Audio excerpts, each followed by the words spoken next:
எல்லாருக்கும் வணக்கம்.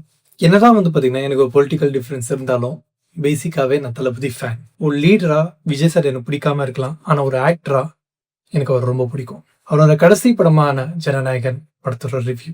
என்னோட ஜேர்னி, என்னோட மீடியா ஜேர்னி இந்த சேனலை ஆரம்பிச்சது பார்த்தீங்கன்னா, புலி படத்தோட ரிவ்யூல தான். இப்போ சின்ன பையனா இருந்தேன். ஒரு 10 வருஷம் எப்படி போச்சுன்னே தெரியல. சாரி, கொஞ்சம் டைம் எடுத்துக்கிறேன்.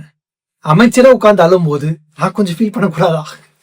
பட் எனிவேஸ், ஜனநாயகன் படம் ஒரு ஃபேர்வெல் படமா தளபதி விஜய்க்கு இது டிசர்விங்கான்னு கேட்டீங்கன்னா கண்டிப்பா கிடையாது. ஒரு 30 வருஷம் லெகசி எத்தனையோ நல்ல படம் கொடுத்திருக்காரு. அப்படிப்பட்ட மனுஷனுக்கு இந்த மாதிரி ஒரு ஃபேர்வெல் படமா? இது ஃபேர்வெல் படத்தை தாண்டி ஒரு ப்ரொபகண்டா படம் மாதிரி தான் இருக்கு. ஒரு படமா இது ஒரு என்டர்டைன்மெண்டான படம், தளபதிக்கு ஒரு ஃபேர்வெலான படம்னு கேட்டீங்கன்னா கண்டிப்பா கிடையாது. லாஸ்ட்ல பாத்தீங்கன்னா ஒரு கிளிப்பிங்ஸ்ல எடுத்து போடுறாங்க. அது ஒரு ஜஸ்டிபிகேஷனான்னு கேட்டீங்கன்னா கிடையாது, கண்டிப்பா கிடையாது. படம் ஃபுல்லா அந்த மாதிரி ஒரு செலிப்ரேட் பண்ற மாதிரி இருந்தா அது பயங்கரமா இருந்திருக்கும். Like good bad ugly. அந்த படத்தை தலைய செலிப்ரேட் பண்ணி கொண்டாடி தீர்த்திருப்பாங்க. அந்த மாதிரி ஒரு படத்தை தான் பாத்தீங்கன்னா ஒரு ஃபேர்வெல் படமா தளபதிக்கு எதிர்பார்த்தோம். பட் அவருக்கு இருந்தது ஒரு பொலிட்டிக்கல் கெயின் கிடைக்கணும், ஒரு பொலிட்டிக்கல் பூஸ்ட் கிடைக்கணும்னு சொல்லி மக்கள் கிட்ட இருந்து எப்படி ஓட்டு வாங்கலாம், மக்கள் கிட்ட இருந்து எப்படி கவர் பண்ணலாம்னு சொல்லி அந்த ஒரு மைண்ட் செட்ல, அந்த ஒரு எண்ணத்துல எடுத்த படம் தான் இந்த ஜனநாயகம். என்னதான் இந்த படம் பாத்தீங்கன்னா பகவந்த் கேசரி. ஆக்சுவலி எனக்கு பாலையா படம் தான் கொஞ்சம் பிடிக்கும். பகவந்த் கேசரி படம் ரிலீஸ் ஆகும்போது நான் பார்த்துட்டேன். எனக்கு ரொம்ப பிடிச்சிருந்துச்சு. ஏன்னா ஹீரோயின் இடுப்புல பம்பட விட்டு விளையாடி இருக்கிற பாலையா இப்படி ஒரு படம் எடுத்திருக்காரு, இப்படி ஒரு படத்துல நடிச்சிருக்காருன்னு சொல்லி சில்லறையெல்லாம் செதறி விட்டு அடிச்சு அந்த நல்லா இருக்கும் அந்த படம். ஆக்சுவலி ஸ்ரீலீலா கூட பாலையா இருக்கும்போது ஒரு அப்பா மகளிங்கிற ஒரு ஃபீலிங் வரும். பட் இந்த படத்துல பாத்தீங்கன்னா அந்த ஃபீல் எனக்கு வரல. தளபதியோட சாம்னஸ், கியூட்னஸ் எல்லாமே இந்த படத்துல இருந்தாலும் ஃபேர்வெல் படம், லாஸ்ட் டான்ஸ், இதுக்கப்புறம் படமே நடிக்க மாட்டாருன்னு சொல்லி இவ்வளோ விஷயங்கள், இவ்வளோ ப்ரெஷர் இதுல இருக்கும்போது ஒரு ஃபேன்ஸை சாட்டிஸ்ஃபை பண்ற மாதிரி இந்த படமான்னு கேட்டீங்கன்னா இல்ல. ஏன்னா ஸ்டார்டிங்ல நான் உள்ள போய் உட்காரும் போது போரா இருந்துச்சு, ரொம்பவே போரா இருந்துச்சு. ஒரு என்டர்டைன்மெண்ட் ஃபேக்டரி இல்லை. நான் ரொம்ப என்ஜாய் பண்ணி எங்கேஜ் ஆகி விசில் அடிச்சு பார்த்த சீன்னா இன்ட்ரோல் பிளாக் மட்டும்தான். இன்னைக்கு அடிக்கிற அடியில சாவரவனுக்கு சாவு ஒரு வரண்டா, பை சான்ஸ் பொலிஸ்டான் வை, அவனுக்கு வாழ்வு ஒரு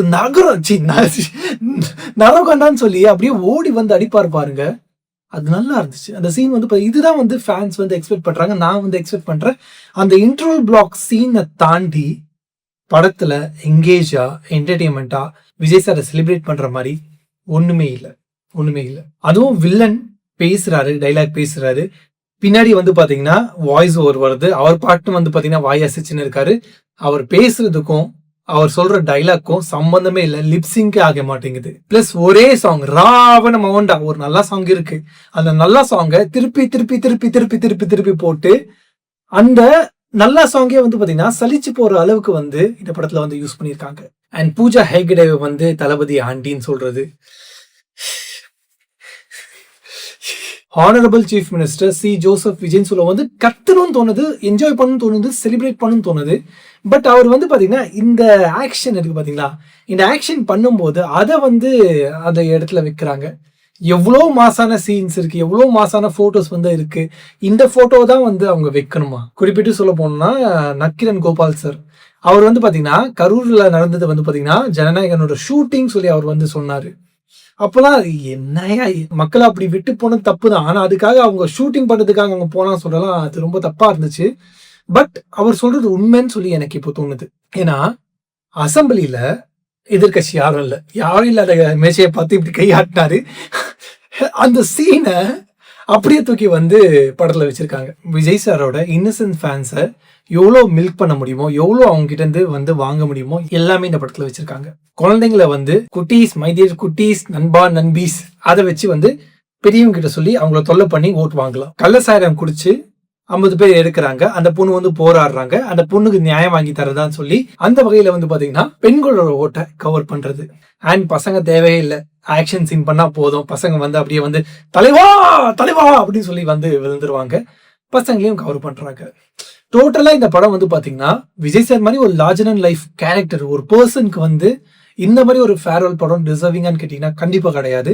ஏன்னா நான் திருமலை பார்த்து, திருப்பாச்சி பார்த்து, சிவகாசி பார்த்து, கில்லி பார்த்து, போக்கிரி பார்த்து, வேலாயுதம் பார்த்து எனக்கு பிடிக்கும். ஆக்சுவலி காவலன் பார்த்து, துப்பாக்கி பார்த்து, கத்தி பார்த்து, தெரி பார்த்து, மெர்சல், பிகில், இதெல்லாம் நான் ப்ரிப்பேர் பண்ணிட்டுலாம் பேசல. ஏன்னா அவரோட இந்த படம்லாம் எனக்கு ரொம்ப பிடிக்கும். இப்போ டிவில போட்டாலும் உட்காந்து நான் பார்ப்பேன். அந்த அளவுக்கு ஒரு டைஹார்ட் ஃபேனா விஜய் சாருக்கு நான் இருந்தேன். ஒரு ஆக்டரா நான் இப்பவும் சொல்றேன், அரசியல் வேற, சினிமா வேற. சினிமால எனக்கு அவரை ரொம்ப பிடிக்கும், ரொம்ப ரொம்ப பிடிக்கும், இப்பவும் சொல்றேன். ஆனா அரசியலை பொறுத்த வரைக்கும் எனக்கு வேற ஒரு ஐடியாலஜி இருக்கு. எனக்கு ஒரு ஸ்ட்ராங்கான லீடர் தேவைப்படுறாரு. இவரு செஞ்ச தப்புக்கு அது தப்புன்னு ஒத்துக்கணும். மத்தவங்க மேல பழி போடுற ஒரு லீடர் எனக்கு தேவையில்லை. அதனாலதான் இவ்வளவு நாள் நான் இவ்வளவு பேசியிருக்கேன். பட் ஆஸ் அ ஃபேனா பார்க்கும்போது, ஆஸ் அ விஜய் சார் ரசிகனா பார்க்கும்போது, இந்த படம் ஒரு ஃபேர்வெல்கான படமா எனக்கு தெரியல. அவர் கட்சிக்கு பிரச்சாரம் பண்ற ஒரு பிரச்சார படம் மாதிரி தான் எனக்கு தெரியுது. பட் எனிவேஸ் நிறைய பேர் வந்து இதை செலிப்ரேட் பண்ணுவீங்க. ஆல்மோஸ்ட் வந்து பாத்தீங்கன்னா எல்லாருமே இந்த படத்தை வந்து பார்த்துருக்காங்க. எல்லாருமே பார்த்தோம். இந்த படம் வந்து ரிலீஸ் ஆகுது. ஃபர்ஸ்ட் டே வந்து பாத்தீங்கன்னா 120 crores மேல கிராஸ் பண்ணுது. ரிலீஸ் ஆன படத்துக்கு இவ்வளவு பெரிய ஒரு ஓப்பனிங் வந்து வேற எந்த படத்துக்கு வந்து கிடைச்சிருக்கும் தெரியல. ஆனா தளபதி படத்துக்கு கிடைச்சிருக்கு. தெரியல கைஸ், தெரியல, ஒரு மாதிரி கொஞ்சம் எமோஷனலா இருக்கு. என்னதான் ஒரு பொலிட்டிக்கல் டிஃபரன்ஸா இருந்தாலும் எனக்கு அவரை ரொம்ப பிடிக்கும். சின்ன வயசுல இருந்து இப்போ வரைக்கும் வந்து பாத்தீங்கன்னா ஒரு ரொம்ப பெரிய ஃபேன். ஒரு ஆக்டர் விஜய்க்கு ஒரு ஃபேன். டிவிக்கு விஜய்க்கு நான் ஃபேன் கிடையாது, நான் அகேன்ஸ்ட். இந்த மாதிரி ஒரு மனுஷன் இத்தனை பேரை என்டர்டெயின் பண்ண ஒருத்தருக்கு இப்படி ஒரு ஃபேர்வெலா, இப்படி ஒரு படமா? அப்கோர்ஸ் இது பொலிட்டிக்கல் கெயின்காக ஒரு பண்ண படம் தான். பட் ஆஸ் அ ஃபேன்ஸா எங்களுக்காக ஒரு நல்ல படம் வந்து தளபதி கொடுத்துருக்கலாம். இந்த மாதிரி ஒரு படம் வந்து அவர் ஃபேர்வெல் படமா என்னால வந்து அக்செப்ட் பண்ண முடியல. பொலிட்டிசைஸ் எதுவுமே இல்லாம ஜஸ்ட் மக்களை என்டர்டெயின் பண்ற ஒரு படமா அவர் கொடுத்திருந்தாருன்னா ஒரு சாட்டிஸ்பாக்சனா வந்து முடிஞ்சிருக்கும். நான் பார்த்து ரசிச்சு அவரை பார்த்து வளர்ந்த ஒரு ஃபேனா என்னால இந்த படத்தை வந்து அக்செப்ட் பண்ண முடியல. இந்த படம் ஒரே ஒரு வார்த்தையில சொல்ல போனா, வார்த்தை கூட வேணாம், ஒரே ஒரு சைன் மட்டும் பண்ணிக்கவா,